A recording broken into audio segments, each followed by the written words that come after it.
চলছিল বিয়ের আনুষ্ঠানিকতা, এর মধ্যেই শুরু ক্ষেপণাস্ত্র হামলা। জীবন বাঁচাতে অনুষ্ঠানে আসা অতিথিদের নিয়ে মাটির নিচে থাকা বাংকারে আশ্রয় নেন বরকনে। কিন্তু প্রেম বিয়ে কি আর বাধা মানে বলেন? এসবের মধ্যেই ওই যুগল বিয়ের আনুষ্ঠানিকতা সেরেছেন বাংকারি, এবং বিয়ের পর গুলি আর ক্ষেপণাস্ত্র ছোড়াছড়ির মাঝেই নাচলেন বিয়ের।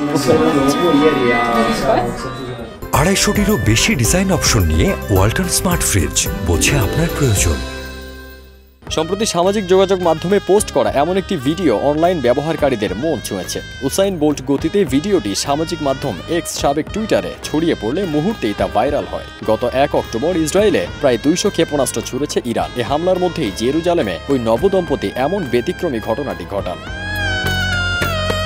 ভিডিওতে দেখা যায় বাংকারে হালকা আলো জ্বলছে। বিয়ের অনুষ্ঠানে আসা অতিথিরা বাংকারে আশ্রয় নেয়া নবদম্পতিকে ঘিরে রেখেছেন। জেরুজালেমের অন্যতম বড় হোটেল নটরডেমের কাছে অবস্থিত একটি বাংকারে ঘটে যাওয়া এই বিশেষ মুহূর্তটি ধারণ করে সামাজিক মাধ্যম এক্সে প্রথম পোস্ট করেন লেখক সাউল সাদকা। ক্যাপশনে তিনি লিখেছেন, বিয়ের অনুষ্ঠানটির আনন্দ মুহূর্তের জন্য থামিয়ে দিতে পারেনি ইরান। পোস্টের সঙ্গে হার্টের একটি ইমোজিও দিয়েছেন তিনি।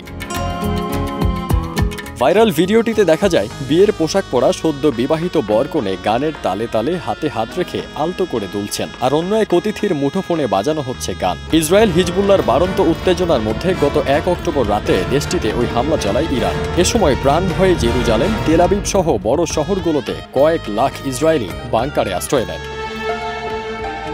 ফারদিন সানি, দেশ রূপান্তর।